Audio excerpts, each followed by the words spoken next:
Café matinal. Les écus, c'est gratuit, c'est comme ça. Là, on va faire une petite vidéo afin de parler de ceux et celles, là, je me sens inclusif ce matin, là, qui croient encore en ce merveilleux système politique. Ou système tout court, là. Ceux qui vont voter pour Moïse Zemmour. Vous dites clairement, on va laisser parler Natacha pour l'Église et contre le Christ. Oui, et bien oui, sûr, je le dis clairement. Mais Ceux ici au Québec qui King Jong Logo, you gotta go. Pardon? C'était un pas gentil, c'était un pas gentil. Donc, on va commencer avec une petite vidéo humoristique qui résume ce que je pense exactement de ceux qui continuent de participer à l'arnaque. Ensuite, on revient puis on repart. L'histoire se passe à la remise des prix du meilleur chasseur du monde. Le couteau à la main fait son chemin en explorant l'Amérique. Le meilleur chasseur du monde est là, il le sait. Ça fait 4 ans qu'il a le prix du meilleur chasseur du monde. C'est Ronald Doyle. Il est là, le gars est au premier rang, il sait qu'il va gagner. Il a tout tué dans sa vie. Il est au premier rang, il attend. Le 3e prix se passe, le 2e prix se passe. Premier prix, effectivement, Ronald Doyle. Le gars se lève, monte sur scène, il est toujours en kaki. On ne sait jamais. Casquette kaki, treillis kaki, le mec monte, il reçoit son prix, c'est une coupe fabuleuse qui représente un cerf mangé par un lapin, enfin bref. Il y a un petit gars qui vient de trouver qui dit Monsieur Doyle, excusez-moi, je peux vous voir 5 minutes? Ben, si tu veux, mon petit, qu'est-ce que c'est le problème? Ben voilà, écoutez, j'ai appris, vous avez le prix du meilleur chasseur du monde, vous avez tout tué dans votre vie? Ouais, c'est exact, j'ai tout flingué.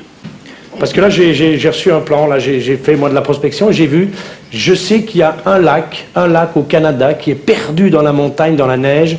Il y a un lac, et tous les matins, un ours bleu va boire dans ce lac. Oui, écoutez, ça m'intéresse qu'à moitié, vous savez, vos conneries, moi, j'ai un buffet dînatoire qui me suit, s'il y avait moyen... Non, écoutez, moi, j'ai tout prévu, j'ai gagné au loto, j'ai 200 millions à consacrer à l'aventure. Il y a un ours bleu, tout est payé. Si vous voulez, lundi, vous partez. Ronald Doyle, son sang ne fait qu'un tour. Et le lundi, il est là avec des Sherpas dans la neige, avec des skidoo. Et il part pour le Québec. Il arrive, il est 5h moins 5, 5h35 du matin. Et le gars s'assied sur un petit trépied en velours comme ça. Et il attend. Il est face à la montagne. Il a, à 500 mètres de lui, la petite caverne où se trouve soi-disant l'ours bleu. Et il se dit, si on ne m'a pas menti, ça va chier. C'est doublement un M50, le gars est comme ça, il a des balles doum-doum comme ça, avec la pointe en acier fendu, et il attend. Et à 6h moins 5, il entend un bruit. Et effectivement, 6h moins 1, il y a un énorme ours bleu qui sort. Et Ronald Doyle est là comme ça.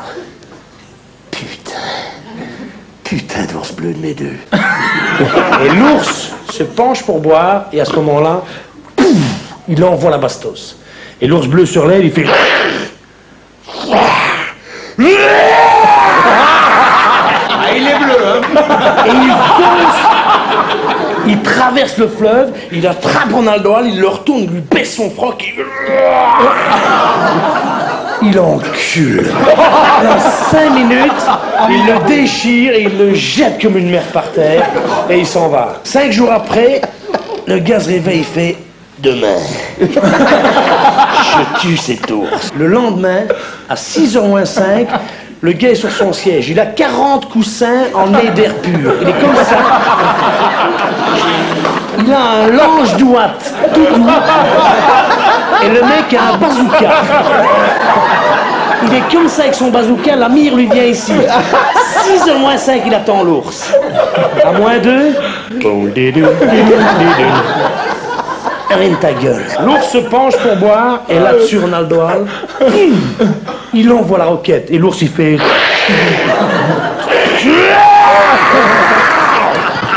Il traverse le lac, il prend Ronald Doyle, il le retourne, il enlève le froc, le lange et... Il fait péter tous les points de sucre. Et il loue du bas du dos jusqu'en bas. Il le jette comme une merde et il s'en va. Le gars, il est arraché complètement. Il n'y a pas moyen de le transporter, sinon il s'ouvre en deux. On l'emmène à l'hélicoptère. Il va dans un hôpital, là-bas à Montréal. Et pendant 6 mois, il est dans le coma. Il est plâtré de là jusqu'au bas des jambes. 6 mois après, il se relève, il fait « Demain, je l'ai ». Le lendemain, il y a un hélicoptère et le gars, il est simplement suspendu à l'hélicoptère comme ça. Et quand il ne sait plus bouger, il a une commande à distance avec une batterie de missiles qui est comprise. Il est comme ça. Je vais lui faire péter sa gueule. Je vais lui détruire sa gueule à cette ours de mes deux. 6h moins 5. Allez, montre-moi ta gueule, ok. 6h moins 5, l'ours se penche et il est comme ça avec son truc. L'ours le regarde et lui fait... Ouais, c'est ça. C'est ça, on va faire un brick. Mets ta gueule. Non, mais viens.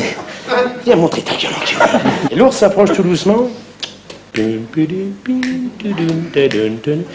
regarde et il fait... Dis donc, toi, t'es pas un peu pédé? Non, mais vous voyez, quelle charmante analogie.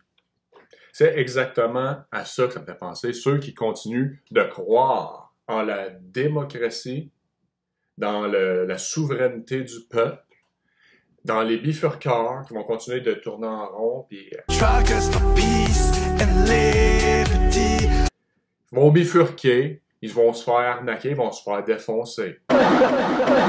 Là, ça m'amène à des contrepoisons, parce que dans la bibliothèque de l'Apocalypse, il y a plein de bons livres, hein? Le tri a déjà été fait. Puis je vais lire un petit passage. La bataille préliminaire de Jean Vaquier. Ça, c'est 15 pages, soit dit en passant, disponible dans la bibliothèque de l'Apocalypse. Et si vous n'êtes pas capable de lire 15 pages, là, eh bien, je vais lire des petits passages. Ça devrait vous donner le goût de lire, de prendre 15-20 minutes de votre vie et de le lire, car tout est dit, là.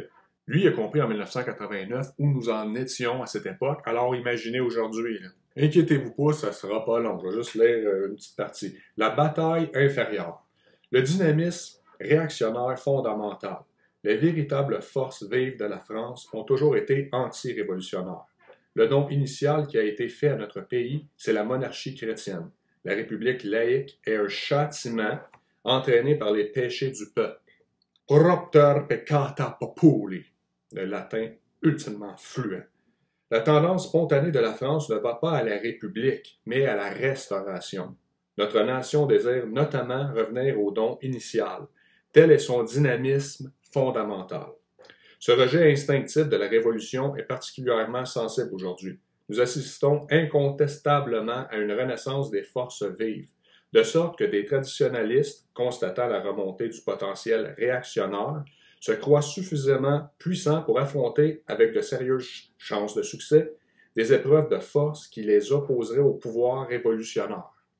Et il faut reconnaître que, dans l'absolu, ils ont raison, car cette réaction élémentaire de la nation, quand on la considère isolément, est un phénomène puissant et particulièrement actuel. En 1989. Cependant, aux antipodes de ce courant fondamental, l'adversaire a tissé un réseau serré de contraintes révolutionnaires qui est totalement artificiel, mais qui s'impose d'une manière absolue. Le pouvoir légal appartient à ce réseau, et a fortiori le pouvoir occulte, qui en est l'inspirateur bien connu. L'habileté de nos politiciens, qui est considérable, consiste essentiellement à faire voter la France à l'opposé de son dynamisme fondamental. C'est là le plus clair de leur travail et on le déclare admirable. La France est comme une monture dominée par un cavalier qui ne travaille qu'à l'exténuer. Elle n'a plus la force de le désarçonner. Bref, l'énergie réactionnaire, toujours renaissante de notre pays, est sans cesse neutralisée. Mutilée et inversée. Les nouvelles générations anti-révolutionnaires sont fauchées à mesure qu'elles sortent de la terre. Le Kraken, où est passé le Kraken? Et la France chemine d'épuration en épuration. Le pouvoir de la bête, bien qu'essentiellement utopique de par sa nature, est devenu en fait irréversible.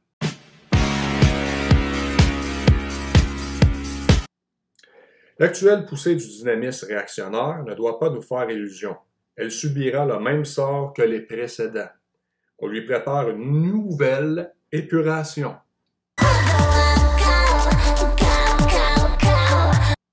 Telle est la première particularité de la bataille inférieure. à savoir qu'elle est livrée par une minorité, vigoureuse bien sûr, mais humainement impuissante.